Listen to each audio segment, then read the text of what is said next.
अब बात करते हैं थर्ड ग्राफ की। कोई से 2 पॉइंट ले लें, हमने ये 2 पॉइंट्स ले लिए, इसी का ड्रॉ करें एक्स पे प्रोजेक्शन। बेटा कुछ भी बेटा एंगल बन सकता है थीटा, 30 बी, 45 बी, 60 बी, 75 बी, जीरो से बड़ा बनेगा, ये बात कंफर्म है। तो बेटा सेकंड और फर्स्ट पॉइंट दोनों की एक्स की वैल्यू क्या आ गई, सेम। अब बेटा बात कर लेते हैं वाई के लिहाज से। ये आ गई पहले की वाई की वैल्यू, जबकि ये आ गई सेकंड की वाई की वैल्यू। तो बेटा इन दोनों की तो एक्स की वैल्यू तो सेम है, इट मीन्स के चेंज इन एक्स तो आ ही नहीं रहा। लेकिन इस केस में बेटा चेंज इन वाई तो आ रहा है ना, चेंज इन वाई तो नजर आ रहा है कि वाई की वैल्यू चेंज हुई है। हम लोगों ने पढ़ा होता है कि स्लोप हम कहते हैं, स्लोप बेटा जी हम कह देते हैं delta Y by delta X को। अब डेल्टा एक्स तो जीरो हो गया, so delta Y by zero is actually infinity. तो बेटा वर्टिकल लाइन की स्लोप हम हमेशा कहते हैं कि इन्फिनिटी स्लोप होगी। क्या स्लोप होगी, इन्फिनिटी। जबकि एक इस तरह के ग्राफ की जो एक खास एंगल पर है बेटा, इसकी स्लोप होगी कांस्टेंट। अब ना आपने एक बात बड़े गौर से सुननी कि सर जी इस पॉइंट को ना प्लीज एंगल्स के लिहाज से भी समझाएं। बेटा मैंने इन दोनों पर ड्रॉ किए एक्स एक्सिस, यहां भी बेटा मैंने ड्रॉ किया एक्स एक्सिस, जबकि मैंने यहां पर भी ड्रॉ किया इस पॉइंट पे एक्स एक्सिस। यहाँ बेटा भला क्या एंगल बनता है, 90। बेटा यहाँ भी क्या एंगल बनता है, 90। हमने पढ़ा कि स्लोप टेंजेंट थीटा भी होती है, थीटा भला कितना है, 90 है। बेटा tan 90 हमेशा इन्फिनिटी होता है। तो प्रूव हो गया कि जो हमने स्लोप निकाली है वो बिल्कुल ठीक है कि वर्टिकल लाइन के पास इन्फिनिटी स्लोप होती है। अब बेटा जरा मेरी बात सुने बड़े गौर से, हम इसे कहते हैं मिनिमम स्लोप, जो कि जीरो होती है। जब लाइन हो जाती है वर्टिकल तो स्लोप होती है मैक्सिमम, इन्फिनिटी होती है। और बेटा अगर अगर एंगल जीरो और जी बेटा, बेटा हमारे पास ग्राफ कुछ इस तरह से है ना, वर्टिकल ग्राफ है ना। हमने किसी भी दो पॉइंट्स पर एक्स एक्सिस ड्रॉ कर देना है। बेटा एक्स एक्सिस हमेशा कैसे होता है, हॉरिजॉन्टल होता है। तो बेटा जरा बताएं कितना ग्राफ बनता है, कितना एंगल बनता है ग्राफ का एक्स एक्सिस के साथ, 90। अब कंफर्म हो गया बेटा। तो बेटा जी हमारे पास अगर लाइन हॉरिजॉन्टल है या वर्टिकल है या एक खास एंगल पर है, बड़े गौर से बात सुने। अगर लाइन स्ट्रेट है, अगर लाइन कैसी है, स्ट्रेट है बेटा, तो ग्राफ की स्लोप हमेशा कांस्टेंट होती है, मतलब उसकी एक ही वैल्यू होती है। इसकी वैल्यू बेटा जीरो थी तो पूरे ग्राफ में स्लोप जीरो रहेगी। इसकी वैल्यू इन्फिनिटी थी तो पूरे ग्राफ में इन्फिनिटी रहेगी। और इसकी वैल्यू कांस्टेंट तो है लेकिन जीरो और इन्फिनिटी के दरमियान में होती है, क्योंकि बेटा इसका एंगल जीरो और 90 के दरमियान में होता है। हर बच्चे को ये बात समझ आ गई है, हर बच्चे को ये बात समझ आ गई है कि जहां पर भी लाइन स्ट्रेट होगी तो स्लोप कैसी होगी, यूनिफॉर्म या फिर कांस्टेंट। अच्छा अब ना हम बात करते हैं कर्व्स की, क्योंकि हमने तो बात कर ली कि अगर तो लाइन स्ट्रेट है स्लोप कांस्टेंट है, यहां पे तो लाइन स्ट्रेट नहीं है। तो बेटा यहां पर भी ना हम कोई से दो पॉइंट डिस्कस कर लेते हैं। मैंने बेटा इन दो पॉइंट्स की बात कर ली। बेटा ये पहला पॉइंट है, इसकी ये आती है वैल्यू ऑफ एक्स, तो बेटा जी ये आ गया x1। और ये आती है वैल्यू ऑफ y, तो बेटा ये आ गया y1। जबकि बेटा जी अगर इस पॉइंट को देखें तो बेटा ये आती है वैल्यू ऑफ x, ये आ गया x2। जबकि बेटा हमारे पास यहां पर मिलेगी वैल्यू ऑफ y, तो मैं इसे कह दूंगा y2। बेटा क्या वैल्यू ऑफ x में चेंज आ रहा है, बिल्कुल आ रहा है। क्या वैल्यू ऑफ y में चेंज आ रहा है, बिल्कुल आ रहा है। कितना चेंज आ रहा है वाई एक्सिस की वैल्यूज में? तो this is the change in Y axis. कितना चेंज आ रहा है एक्स एक्सिस की वैल्यूज में? तो बेटा जी this is the change in the values of X axis. क्या आप देख के बताएं, क्या दोनों एक्सिस की वैल्यूज में चेंज एक ही तरह के? तो बेटा चेंज तो एक तरह का नहीं है। अगर यहां पर देखा जाए तो हम ये बात तो कह सकते हैं कि स्लोप होती है delta Y by delta X. अब क्योंकि डेल्टा एक्स का चेंज तो बड़ा ज्यादा नजर आ रहा है हमें, क्योंकि डेल्टा एक्स का चेंज ज्यादा है, तो फिर इसी की वजह से बेटा स्लोप क्या हो जाएगी? कम हो जाएगी, क्योंकि एक्स में चेंज ज्यादा है। सर अगर यही बात हम एंगल के अंदाज में करें तो बेटा हम ये बात ना यूं भी कर सकते हैं। जरा नोट कीजिएगा, हमारे पास ऐसा ग्राफ बनता है ना, हम मोर देन 2 पॉइंट ले लेते हैं। हमने कहा एक पॉइंट ये हो गया, एक पॉइंट ये हो गया, एक पॉइंट ये हो गया, एक पॉइंट ये हो गया।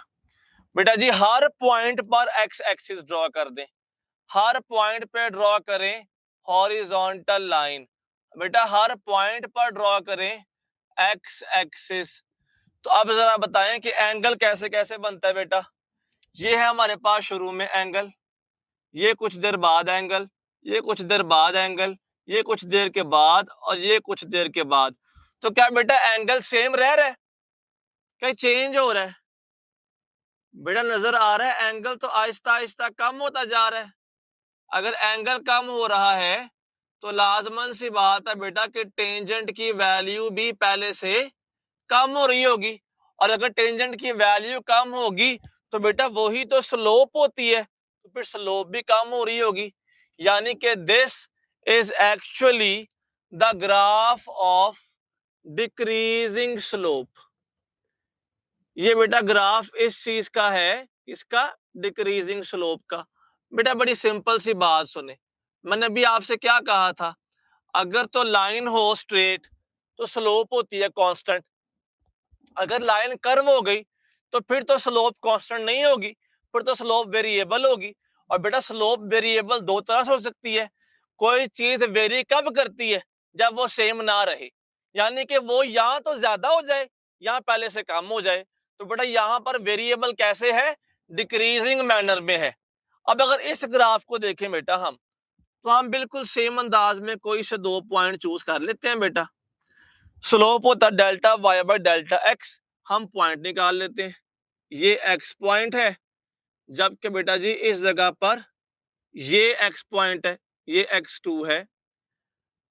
बेटा यहां पर अगर देखा जाए तो ये y1 है। बेटा अगर यहां पर देखा जाए तो ये क्या आ जाएगा? y2 आ जाएगा। बेटा क्या चेंज आ रहा है x की वैल्यूज में? बिल्कुल आ रहा है। क्या y में चेंज आ रहा है? बिल्कुल आ रहा है। हमारे पास कितना बड़ा चेंज आ रहा है वैल्यूज ऑफ x में? This is the change along x।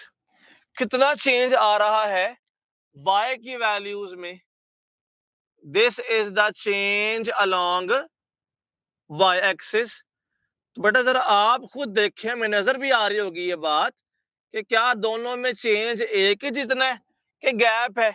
बेटा नजर आ रहा है कि y का चेंज तो बहुत ज्यादा x की निस्बत।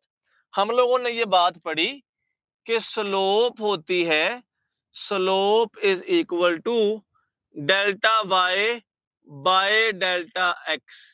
तो बेटा जब हमारे पास डेल्टा y का चेंज इतना ज्यादा है, डेल्टा y का चेंज ज्यादा है, बेटा फिर स्लोप भी क्या हो रही होगी? ज्यादा हो रही होगी। तो मैं फार्मूला बेटा ये बताता है कि this is the graph of increasing slope. मुमकिन है बेटा आपके जहन में आ रहा हो कि क्या इसके अलावा भी कोई कॉन्सेप्ट है स्लोप का बिहेवियर चेक करने का? तो बेटा है, आप चेन से ना देखें, हम इसी तरह चेक कर लेते हैं एंगल्स की मदद से। हमारे पास ग्राफ का जरा पैटर्न देखें तो बेटा कुछ इस तरह का ग्राफ आता है हमारे पास, है ना। अब इस ग्राफ में हम डिफरेंट पॉइंट्स को यहाँ पे कर लेंगे कंसिडर। तो दीज आर डिफरेंट पॉइंट्स। हर पॉइंट पर बेटा जी ड्रॉ किया जाए एक्स एक्सिस को, ताकि हम एंगल कैलकुलेट कर सके। तो बेटा जरा खुद देखें कि एंगल सब पे सेम आ रहा है। यहाँ पर एंगल बहुत कम है, यहाँ एंगल ज्यादा, यहाँ और ज्यादा, यहाँ और ज्यादा, यहाँ पे सबसे ज्यादा। बेटा नजर आ रहा है ना कि एंगल तो विद एक्स एक्सिस क्या कर रहा है, इंक्रीज कर रहा है।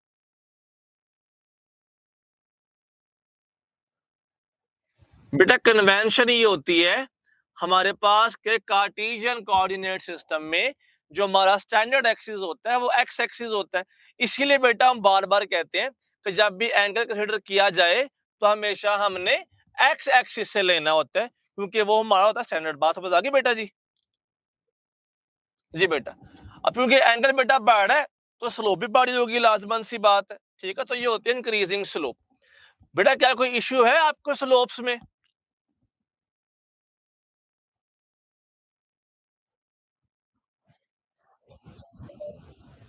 ये वाली बेटा डायग्राम बेटा ये बनी हुई है, इसमें बेटा बताइए कहाँ पर इशू है?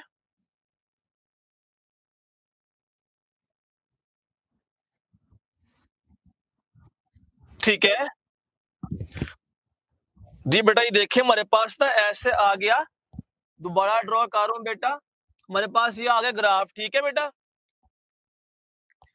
ये बेटा आ गया पॉइंट 1, ये बेटा आ गया पॉइंट 2, है ना?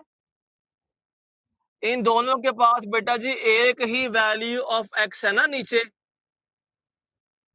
लेकिन क्या दोनों के पास एक ही वैल्यू ऑफ वाई है? बिल्कुल। हाँ जी बेटा, क्योंकि एक्स की वैल्यू सेम है, मतलब कि एक्स में चेंज नहीं आ रहा है ना। बेटा अगर एक्स में चेंज ना आए तो समथिंग बाय जीरो क्या होता है बेटा? इन्फिनिटी होता है। अगर एंगल के लिहाज से देखना है बेटा, तो इन दोनों पर एक्स एक्सिस ड्रॉ करके उनके एंगल्स ड्रॉ कर लें बेटा। एंगल नीचे भी क्या है 90, ऊपर भी क्या है 90। तो tan बेटा क्या होता है tan 90? इन्फिनिटी होता है ना। तो बेटा नीचे भी इन्फिनिटी, ऊपर भी इन्फिनिटी, वैल्यू एक ही रही, कांस्टेंट वैल्यू है, और वो कितनी है? इन्फिनिटी है।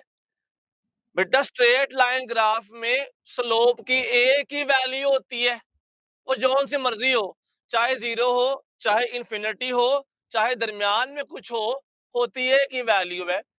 बेटा कर्व्ड ग्राफ्स में वैल्यू चेंज कर रही होती है। इसमें डिक्रीजिंग होता है जबकि इसमें इंक्रीजिंग होता है। इंक्रीजिंग कैसे होता है बेटा? हम एंगल से भी चेक कर सकते हैं, चेक कर सकते हैं with the help of values भी। बेटा कोई इशू है किसी बच्चे को? बिल्कुल। तो बेटा बिल्कुल स्ट्रेट है, तो देखिए यहाँ पे क्वेश्चन भी तो है ना, जरा नोट करें बेटा। इस पॉइंट पर स्लोप क्या है? जीरो। तो बेटा यहाँ पर भी क्या है? जीरो है ना। बेटा वैल्यू एक ही रही ना सारे ग्राफ में।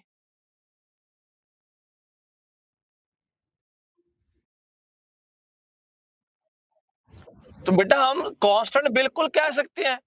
Zero slope is a constant slope, this is constant non zero slope. ठीक है, this is constant zero slope. और बेटा this is constant infinity slope. जबकि दीज टू आर वेरिएबल, ये डिक्रीजिंग है बेटा और ये इंक्रीजिंग है। बात समझ आ गई? बेटा इनको पढ़ने के बाद ना, जब हम कल पढ़ेंगे ना dt vt, तो वो आपको बहुत आसान लगेगा इंशाअल्लाह ताला। ठीक है, अपना ख्याल रखना है आप सबने बेटा। अल्लाह हाफिज।